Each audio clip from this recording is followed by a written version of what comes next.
suurin retki, veneretki meidän perheen keskuudessa alkaa. Elikkä tarkoitus olisi tänään suunnistaa mahdollisimman lähelle Jyväskylää kanavareittiä pitkin. Siinähän on 5 lukkoa. Ja masto alhaalla mennään. Sen verran matalia siltoja on siinä edustalla, että niistä ei päästä masto ylhäällä. Suzukikin näyttäisi tekevän vielä yhteistyötä, kun ollaan tässä laiturissa, mutta katsotaanpa kuinka se toimii tossa. En ole skeptinen, mutta katsotaan. Ei kun irrotellaan köydet ja lähdetään matkaan.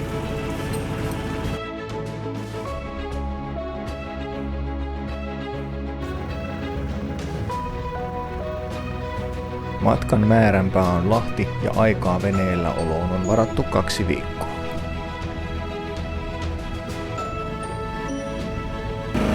Niin, päästy on Paatelan kanavan lähettyville ensimmäisen rautatiesillan kohdille. Tästä mennään ensimmäinen alitus, mistä ei päästäisi masto ylhäällä.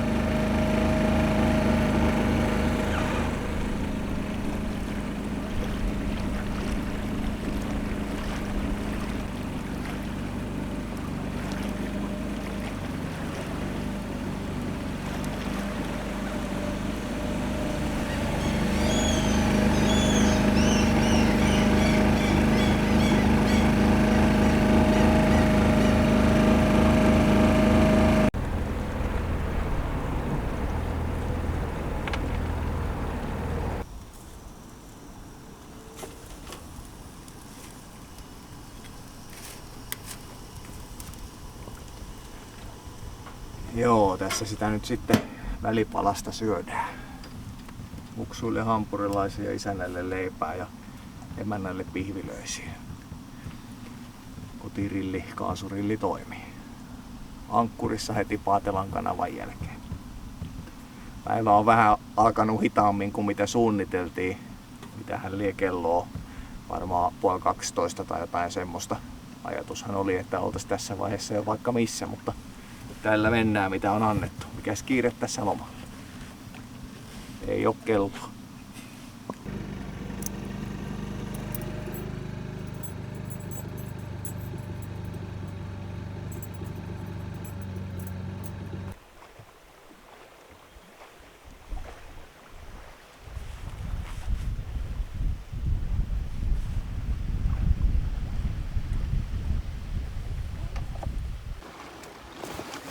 Aamuvoimistelut sinne menossa.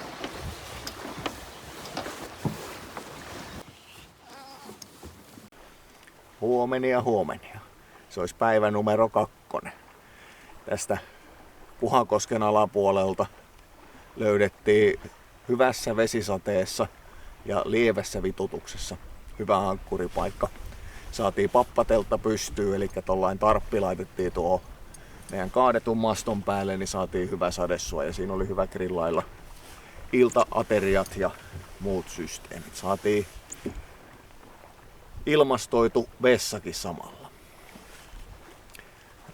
Eilen jäi vähän vähemmälle kuvaaminen. Tultiin tosiaan sieltä Paatelan kanavasta läpi. Se oli se ensimmäinen sulku. Siinä Suzukin kanssa perinteistä pientä ongelmaa, siihen asti toimi ihan hienosti. Laitoin taas vähän liian isoilla kierroksilla pakin päälle, niin pakkilukko ei kerennyt kytkeytyä ja loppu on historiaa. No siitä selvittiin.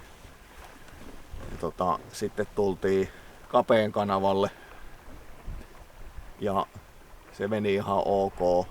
Siinä vaiheessa huomasin, että polttoainesuodatin Suzukissa on. Siellä on koko ajan ilmaa, eli se ei pysy täytenä, eli meillä oli polttoainejärjestelmässä vuotoja. Jostain syystä meni aika lahjakkaasti polttoainettakin, mutta ei näkynyt ulkoisia vuotoja, eli veteen ei tippunut polttoainetta. Tankkailtiin on a go, eli niin kuin juoksussa sitä aina tuossa, ja nilkutettiin seuraavalle Kuusaan sululle, jossa sitten Joo, sekin mentiin ihan hienosti. Siinä oli vähän reilummin virtausta. Oli vähän pelottavia tilanteita. Elikkä sivusta tuli koskivirtaus, niin kuin tuli tietysti kapeeltakin, mutta Kuusaassa vielä vähän enemmän oli virtausta. Niin, mutta onneksi Suzuki toimi siinä tilanteessa hienosti. Kuusaan jälkeen pysähdyttiin ankkuriin. Huomasin siinä kohtaa, että meillä oli ulkoinen vuoto, eli veteen tippu polttoainetta. Oltiin Kuusaan jälkeen vähän aikaa ankkurissa, hyvässä virtapaikassa. Ja kolmioventtiilille tuleva letkuliitos, eli mikä menee polttoainepumpulle, niin sen liitos vuoti. Ja saatiin siinä korjattua sitä pikkasen ja lähdettiin nilkuttamaan eteenpäin. Ja tultiin mikäs kanava tää nyt oli, tää viimeinen Kuhakosken kanava. Ja siinä saatiin Kuhakosken yläpuolella saatiin kanssaveneilijältä muutama putkiklemmari, mitä minulla ei ollut mukana, niin saatiin laitettua ihan klemmarikin sinne kolmioventtiilin luokse. Ulkoinen vuoto korjattu. Ja pienillä kierroksilla, niin nyt kun ajelee, niin polttoainesuodattimessa pysyy pensaa, mutta vähänkin kun nostaa reilummasti kierroksia, niin se on melkein tyhjä koko polttoainesuodatin. Eli en tiedä, onko kolmioventtiili viallinen vai onko siellä niin iso ilmanvuoto vieläkin. Eli tankin sisäisellä tai moottorin sisäisellä tankilla kun ajetaan näin. Ja ihan sama toistuu tietysti ulkoisella tankillakin. No ei mitään, tässä ollaan ja lähdetään matkaa viemään eteenpäin kohti Vaajakosken sulkua. Katsotaan, siinä on Jyväsmarine Vaajakoskella, niin jos tehtäisiin diagnoosi vielä siinä Vaajakosken sulun jälkeen, että tarvitaanko vähän letkua ja mahdollinen kolmioventtiili ja muuta, että saataisiin Suzuki pelittämään kunnolla. Yes. Y-haara meni poikki, eli mikä haarottaa polttoaineen ulkoisesta ja sisäisestä tankista. Ja ulkoisessa tankissahan meillä on nyt kaikki polttoaineet lukuun ottamatta täysi sisätankki tietysti, mutta ainoa keino saada se tuolta täydestä ulkoisesta tankista on lirutella tällä tavalla.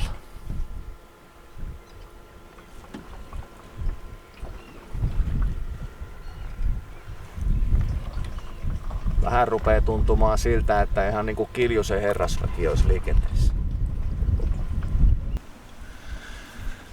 Kiljusen herrasväen patentti.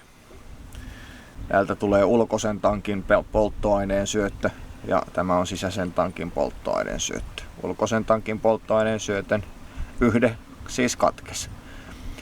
Muista aina tehdä viimeinen kiristyskin. Joo, se on meikäläisen motto. Tässä on tulos.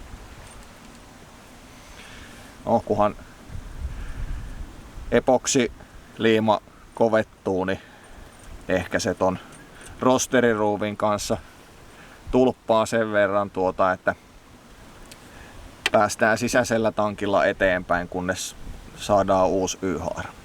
Ilma tulee läpi.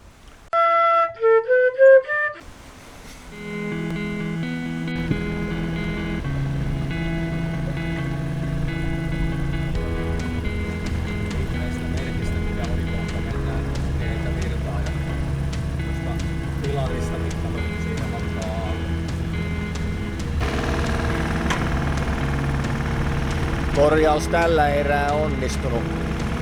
Suzuki puksuttaa hienosti ja polttoainettakaan ei kulu varmaan tavallista enempää, mutta polttoainesuodatin on edelleen vajaa, eli siellä on ilmaa. Mutta eiköhän tällä päästä eteenpäin Vaajakoskelle asti, niin saadaan vähän varaus.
Joukanniemen venesatamassa ollaan oltu yö ja eilen illalla tuli jo tuolta etelän suunnasta tommonen ukkosrintama, mikä ei tähän asti ylettänyt, mutta mitähän se kello on nyt?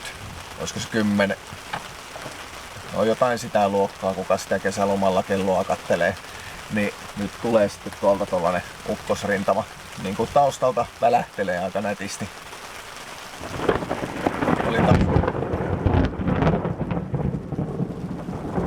Vähän hölmösusukin kanssa käytiin eilen Jyväsmarinella oikein kävelemässä.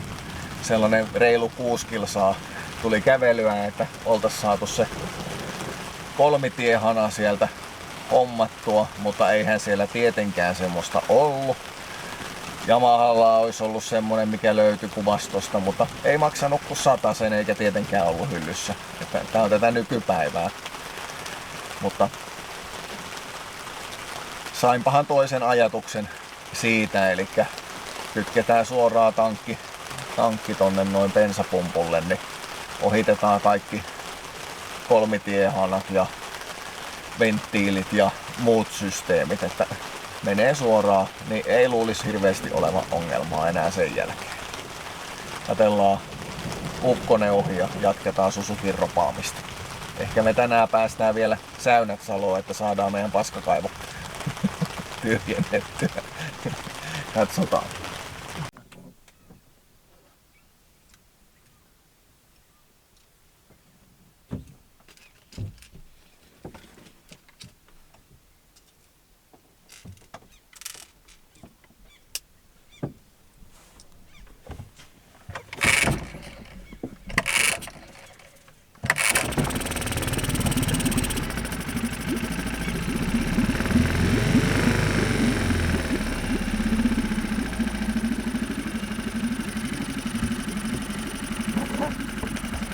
It's alive! Alive!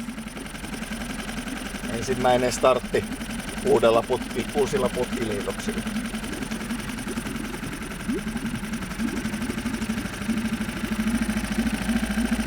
Eli ohiteltiin se